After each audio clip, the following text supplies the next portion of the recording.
In this video, we'll see how we can use REST assured to get some particular booking information details. So when you open the Postman, here is the get booking by ID.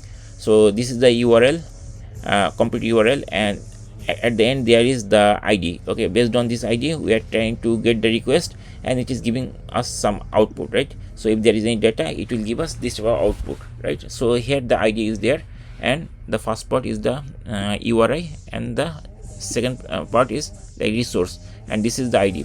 And for get request, there is no body, only header is there, content type application JSON.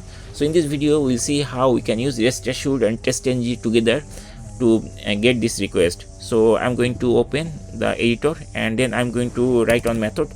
For example, the method name is get like test, then get booking by ID. So this is the method name. For example, this is the method. Okay, so we need to implement this thing, and the method return type is void, and this should be like public. So I'm going to assign like public, like this, and this is the method, and this is a test case, right? So we have to use annotation test for this case, because we are using TestNG framework to develop this thing. So this is the skeleton for this method. And now what we need to do, we need to actually define the REST assured API methods, right? So for REST assured API testing, we have three blocks. One is given, this is given, then when block, and then last is then block dot then. So this is the three part for any REST assured call. Now for given, we already have a spec builder, right? From there we can actually get request spec and response spec, so we can use those things over here. So we can choose like this, a dot spec, and then we can call the request spec like this way, request spec. So the request spec will be there. Now for this API call, for get request, we have some other information is also, like we also need to add this thing, right? There is a path parameter here. So this is resource, and this is path parameter, right? So we need to assign that value also. So suppose here, if we jump to the editor, so here I'm going to write the path parameter like this, path parameter like this. So suppose the path parameter we can assign like ID by ID, and then the value of the ID is, suppose for example, I'm going to type a manual entry like 1, for example. Okay, any value is fine, or we can use this value, whatever we have, 2 3 6 8, we can use that value also. But I'm not sure whether that value will be there or not when we will test this thing, because this server is continuously updating, and each few minutes, basically like probably 10 minutes, the data is going to reset. So anyway, we are using this thing, and our like given part is done. Now we have to complete our when block, right? So given block is done. When, so for when block, what we need to do, we need to assign the what type of request is this. This is a get request, so I'm going to type get, and then after that we have to assign the whole request URI, right? So here, what is the URI here? Not URI, resource, basically we need to assign. So this is the resource, so I'm going to copy the entire thing from this slash till the end. I'm going to copy it, and then I'm going to paste it over here. So here, but this ID is here we added this ID, right? So here basically we can replace this thing with ID. So I'm going to choose this way, ID, for example, right? So this is the URL. So this ID is coming from this value, right? This value. Later we will make it dynamic, but for the time being I'm going to do this like this way. Now we have to complete the then block. So then block, what we need to do, we need to tell like dot spec again, spec spec. So here we need to remove this thing, and here then we can use spec, and here response spec 200, for example. Okay, because when we get the request, then we'll get the 200, so we can use this thing 200 also. So here spec is this one. Then after that we need to extract the value. So I'm going to use the extract method, and then after that I'm making it as deserialize dot as we have booking class, right? previously created booking class, so we can mention it like inside it, like this booking. This is the booking class dot class, and this is the class. Okay, now we can assign this thing inside a variable, right? So suppose the variable name is for example response equal this thing, and we need to define the type of the variable. So the output of this is like class, right? Booking class, right? So we have to assign it booking response like this. So the response is like booking type. Now we can actually find the details of that that ID of booking details for this ID basically, right? So we can use some assert command to do this thing. So I'm going to type something like that, assert dot assert equals, then we can mention like response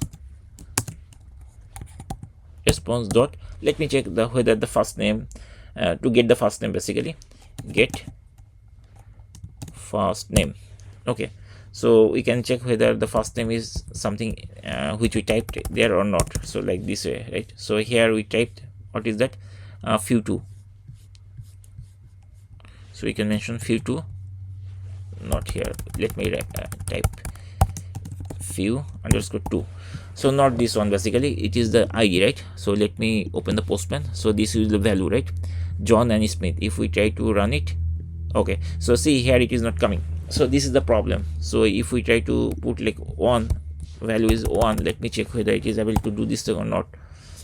So no, it's not found. So we need to create one thing, and here we are getting 2048. Okay, 2048, and if we go there, then if we put it over there, now it is giving me the value. Okay, so now let's do one thing. So first name few, last name is steps, right? So let me check only this thing is fine, few, whether that is few or not. If not, then it will give some error message like first name is mess, for example, first name mismatch, and we can close the statement like this. Now let's try to run it. Okay, so right click, and then from here we have to use run as TestNG, and let's check whether this is working properly or not. So I'm going to maximize this window, and here you see total test 2, failure 1. So which one is failure? Let me check. So here it is showing passed this on Java expected code 200 but was 400. That means it is not finding that item. So somehow the server is actually like refreshing properly, or somebody is deleting this thing. Like if we try to send it, okay, it still is showing. Let me do one thing.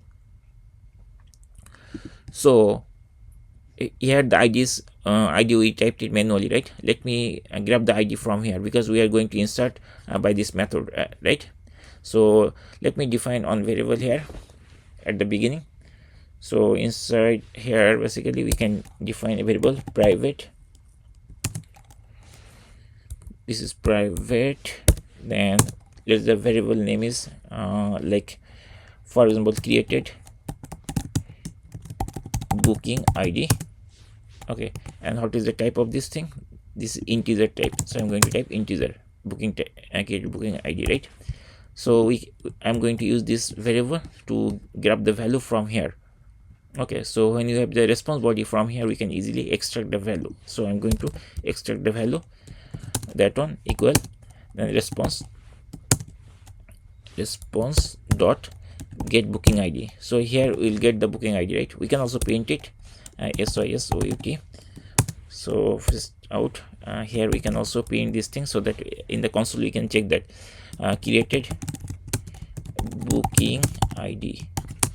Okay, then we can type the created booking ID. Okay, so now it will show us the booking ID, and also here instead of ID we can change here, not here basically, the value like this, created booking ID. And let me run it for now, and let's check whether it is working properly or not. Right click, actually this test will fail because here is few first name mismatch, but here when we created this thing we use this thing few2. So let me modify this value, otherwise it will not work. So few and last name steps, for example steps. Okay, now I'm going to run it. Right click, then run as TestNG test, and let's check whether it is working properly or not. So I maximize this thing, and here I see total test run 2 and failure 0, passes 2. That means both of the test cases is passing, right? So here it is showing passed, right? Both of them are passing. So that means it is working properly. And here it also showed us the created booking ID is 3790. So that means that is working properly, right? And here if we actually do this thing, I think there is somewhere here, yes, here you will see the test result. So here it is showing like we have test cases, 2 test cases right now. So this one and this one, test create booking, this is success and this is success, and there is no failure. And here it is mentioning test 1 by 1 2. So that means it is working. So that's it. In this way we can also create the get request to check whether it is working properly or not. I mean the get API is working properly or not. So the way we test it, now we can actually, after the creation, we can also check whether everything is working properly or not. Like we completed only one value, whether the first name is correct or not. Same way we can also check like for other test cases, like this way we can do like this way. Here get first name, instead of first name here we should have to type get last name, get last name. And here, so here it should be steps, and if this two is matching then this fine, otherwise it is show that last name is mismatch, last name mismatch, something like that, last name mismatch. Same way we can also implement the other assertion like this way. So I'm not going to continue because it will be the same thing, so you can continue rest of the stuff.